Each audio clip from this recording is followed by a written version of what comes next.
శ్రీమాత్రే నమః. శ్రీ గురుభ్యో నమః. తదుపరి వృషభ రాశి. వృషభ రాశి వారికి ఈ యొక్క జనవరి ఆఖరి వారంలో ఆఖరి 3 రోజుల నుంచి ప్రారంభించి ఈ ఫిబ్రవరి నెలాఖరు వరకు కూడా కుజగ్రహ సంచారం వల్ల ఎలాంటి ఇబ్బందులు ఉంటాయి, ఎలాంటి పరిస్థితుల ప్రభావం ఉంటుంది అనేటువంటి విషయాన్ని ఇప్పుడు మనం తెలుసుకుందాం. అనూహ్యంగా అనుకోకుండా ధనప్రాప్తి కలుగుతుంది. గృహిణుల విషయంలో, విద్యార్థుల విషయంలో అనుకోని చిన్న చిన్న ఖర్చులు వస్తాయి. చదువు పరంగా కాస్త జాగ్రత్త వహించాలి. ఉద్యోగస్తుల విషయానికి వస్తే విష జ్వరాల వల్ల ఇబ్బంది పడేటువంటి అవకాశం అధికంగా కనిపిస్తూ ఉంది. మీ పై అధికారులు ఒత్తిడి వల్ల మీకు చాలా రకాలైనటువంటి ఆరోగ్య సమస్యలు తలెత్తుతున్నాయన్న విషయం కూడా మీరు గమనిస్తారు.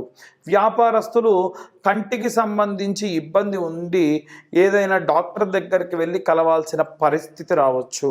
అలాగే సినీ రాజకీయ రంగాల వారి విషయానికి వస్తే దూర ప్రయాణాలకు ప్రయాణం చేయడం, ఉత్తరాభిముఖంగా ప్రయాణం చేయడం, అది కూడా దీర్ఘకాలిక ప్రయాణం చేసేటువంటి పరిస్థితుల్లో ఉన్నారు.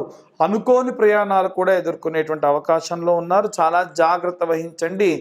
అంటే చిన్న చిన్న విషకీటకాల వల్ల ఏవైనా సరే జ్వరానికి ఇబ్బంది పడేటువంటి సమయం కూడా ఇది.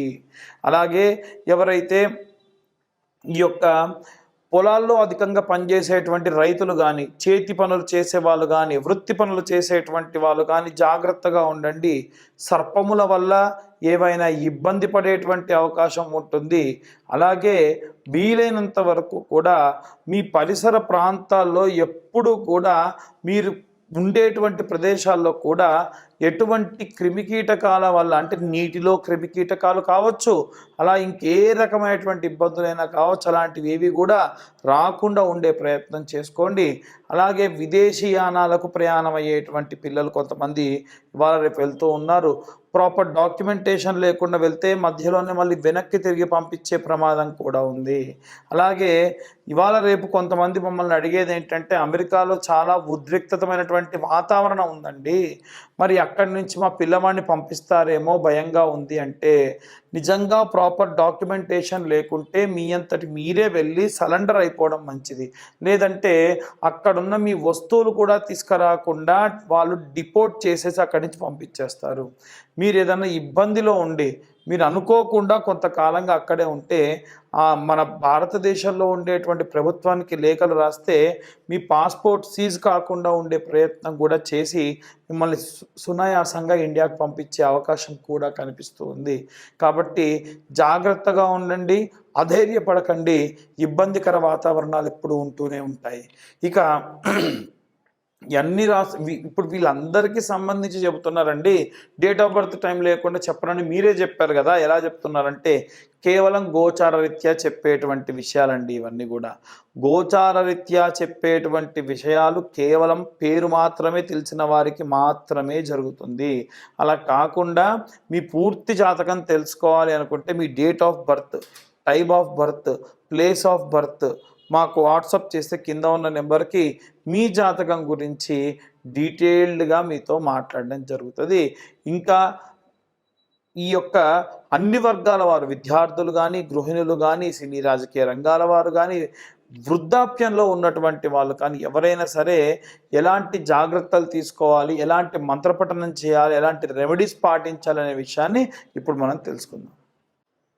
విద్యార్థులు, గృహిణులు, సినీ రాజకీయ రంగాల వాళ్ళు, అలాగే చేతి వృత్తులు చేసేటువంటి వాళ్ళు, విదేశీ యానానికై ప్రయత్నించేటువంటి వాళ్ళు, అలాగే ఉద్యోగస్తులు, వ్యాపారస్తులు, ప్రత్యేకంగా వివాహం కోసం ఎదురు చూసేటువంటి వాళ్ళు ఎవరైతే ఉంటారో వీరందరూ కూడా వారి వారి విభాగాల్ని బట్టి, విద్యార్థుల విషయానికి వస్తే నీలా సరస్వతి స్తోత్రము కానీ, లేదా సరస్వతీదేవి యొక్క గాయత్రి, వాగ్దేవ్యే చ విద్మహే బ్రహ్మపత్నీ చ ధీమహి తన్నో వాణి ప్రచోదయాత్ అనేటువంటి మంత్రాన్ని చదవాలి.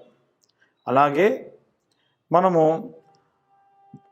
ఇంట్లో ఉన్నటువంటి గృహిణుల విషయానికి వస్తే ఈ యొక్క నెలంతా కూడా కుజగ్రహం యొక్క మార్పిడి వల్ల మనకు విజయము, విజయంలో లోపము, శౌర్యము, పరాక్రమము, భూమి, అగ్ని, అలాగే లోహములు, వీటన్నిటికీ సంబంధించినంత వరకు కూడా విపరీతమైనటువంటి మార్పులు జరిగే అవకాశం ఉంది.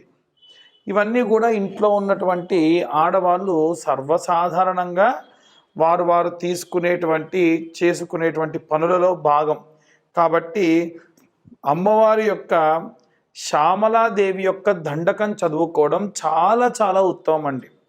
ఇది కేవలం ఇంట్లో ఉన్న గృహిణులకే కాదండి, అందరూ కూడా చదవచ్చు. ఇంట్లో ఉన్న గృహిణులు ముఖ్యంగా చేయండి. ఈ శ్యామల నవరాత్రుల్లో ప్రత్యేకంగా కుబేర కుంకుమ అని దొరుకుతుంది. ఆ కుబేర కుంకుమ మీరు చిన్న గౌరమ్మను తయారు చేసుకొని నవరాత్రులు కూడా ఉదయము సాయంత్రము ఈ కుబేర కుంకుమను అమ్మవారి పైన అమ్మవారి యొక్క దండకము, అమ్మవారి యొక్క స్తోత్రము చేసుకుంటూ ఆ కుంకుమతో అభిషేకం చేయడం వల్ల విశేషమైనటువంటి ప్రతిఫలం దక్కుతుంది. అలాగే ఎవరైనా సరే ఉద్యోగంలో ప్రమోషన్స్ కోసం ఎదురు చూస్తున్న వాళ్ళు కానీ, వ్యాపారంలో మంచి భారీగా వ్యాపారం ప్రారంభించాలి అనుకున్న వాళ్ళు కానీ, లేదా ఎవరైనా ఈ యొక్క సినీ రాజకీయ రంగాల్లో ఉన్నతోత్తమైనటువంటి పదవులు, ఉన్నతమైనటువంటి ప్రతిష్టాత్మకమైనటువంటి ప్రాజెక్టులో పనిచేయాలి అనుకునేటువంటి వాళ్ళు రాజశ్యామల యాగం చేసుకోవడం చాలా మంచిది. ఈ రాజశ్యామల యాగము వివాహం కాని వాళ్ళకు వివాహము, సంతానం లేని వాళ్ళకు సంతానము, పదవి రాజకాంక్ష ఉన్న వాళ్ళకు పదవి, ఏదైనా ప్రతిష్టాత్మకమైనటువంటి పనులు చేయాలనుకున్న వాళ్ళకు పనులు, విద్యార్థులకు విద్య, అవిద్యా నాశనము. అవిద్యా నాశనం అంటే మనకు తెలవకుండా చేసేటువంటి దోషములు రాకుండా తీసివేసే శక్తి అమ్మవారు మెండుగా ఇస్తుంది.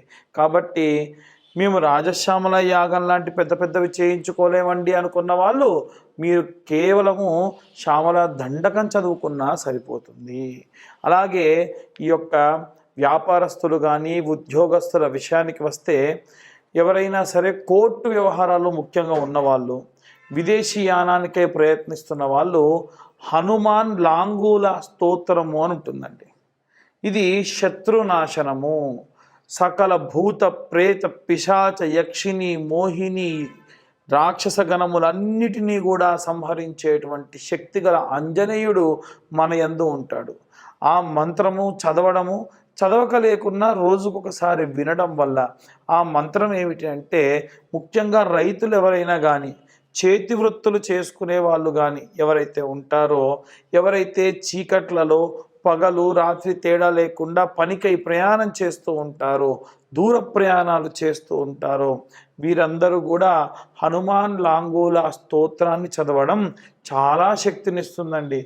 ఈ యొక్క ఫిబ్రవరి మాసంలో ప్రత్యేకంగా ఎవరైనా ఏదైనా దీపారాధన చేయాలి, లేదా వచ్చేటువంటి మార్చి నెలలో షష్ఠగ్రహ కూటమి వస్తుంది కనుక ఆ షష్ఠగ్రహ కూటమి సంబంధించి ఏమైనా సరే ఇబ్బందులు పోవాలి అంటే మనకు ఈ యొక్క మరకత వర్ణంలో ఉన్నటువంటి ఒత్తులు ఉంటాయి, వాటిని కుబేర ఒత్తులు అని పిలుస్తారండి. ధనపరంగా ఏమైనా నష్టం రాకుండా ఉండాలన్నా, లాభం రావడం మాట దేవుడిరుగు, నష్టం విపరీతంగా జరిగేటువంటి అవకాశం ఉంది. కాబట్టి అలాంటి నష్టం రాకుండా ఉండడానికి ఈ యొక్క కుబేర ఒత్తులు సహాయపడతాయి. కాబట్టి వీలైనంత వరకు కూడా మేము చెప్పేవన్నీ కూడా వారి వారి గ్రహస్థితులను బట్టి, ఏ రాశి వారికి ఏ గ్రహ సంచారం ఎలా ఉంది, కుజగ్రహ సంచారం వల్ల కలిగేటువంటి ఇబ్బందులు అని చెబుతూ ఉన్నాం. అలా కాదండి, మాకిప్పుడు నడిచే దశ శని, ఇంకొంతమందికి నడిచే దశ గురువు, మరికొంతమందికి నడిచే దశ రాహువు, మరికొంతమందికి నడిచే దశ బుధుడు. మరి ఇలాంటి ఇబ్బందులు ఏవైనా సరే ఈ గ్రహ సంచారం వల్ల పోవాలి అంటే మీ పర్సనల్ జాతకం పూర్తిగా తెలుసుకొని, మీ జాతకంలో ఏ ఇబ్బందులు ఉన్నాయి, నేను జాతక విశ్లేషణ ఎలా చేస్తానంటే 60 నుండి 70 పేజీల వరకు జాతకం ఇచ్చి, ఈ జాతకంలో గతంలో ఏం జరిగింది, వివాహ సంబంధిత ఇబ్బందులు ఏం జరిగాయి, లేదు వివాహం కావడానికి ఆలస్యం ఎందుకు అవుతుంది, లేదు వివాహమైన తర్వాతకి భార్యాభర్తల మధ్య సఖ్యత ఎందుకు లేదు, ఉన్న 100 మందిలో 40% మంది ఎన్నో రకాలైనటువంటి జాతక దోషములతో ఇబ్బంది పడుతున్నారండి. అలాంటి జాతక దోషములు ఏమున్నాయనేటువంటిది నిర్ధారణ చేసుకొని వారికి ఆ జాతకం అంతా కూడా 60-70 పేజీల్లో అందించి అన్ని క్యాలిక్యులేషన్స్తోని 45 నుంచి గంట సేపు పాటు మాట్లాడి మీరు ఏమి రెమెడీస్ చేసుకోవాలో కూడా చెబుతానన్నమాట. ఈ జాతక విశ్లేషణకు 2025 సంవత్సరం అంతా కూడా 2025 రూపాయలు మాత్రమే తీసుకోవడం జరుగుతుంది. ఇది మేము 3 గంటల సేపు సమయం పడుతుంది, మాకు ఎంతోసేపు దాని గురించి మేము శ్రమ పెట్టాలి కాబట్టి ఈ యొక్క ధనం తీసుకోవడం జరుగుతుంది. పాపం చాలామంది వారి యొక్క పుట్టిన సమయము పేరు లేకుండా ఇబ్బంది పడుతున్న వాళ్ళు చాలామంది ఉన్నారు. వాళ్ళు కూడా జాతకం చూయించుకుంటామండి, డబ్బులు ఇస్తామంటున్నారు. ఎవరైనా మీ డేట్ ఆఫ్ బర్త్ టైం లేకుండా జాతకం చెబుతానంటే నమ్మకండి, అది ఖచ్చితంగా అవాస్తవమే ఎక్కువగా ఉంటుంది. ఎందుకంటే మీ పేరు గల వాళ్ళందరూ ఒకేలా ఉండరు కదా. కాబట్టి ఈ యొక్క ఫిబ్రవరి మాసము అలాగే వచ్చేటువంటి మార్చి నెలలో మనం పటుత్వంగా ఉండాలి, శక్తివంతంగా ఉండాలి, విజయములు జరగాలి, ధనము రావాలి అంటే శరవణ భవాయ విద్మహే కార్తికేయాయ ధీమహి తన్నో స్కంద ప్రచోదయాత్.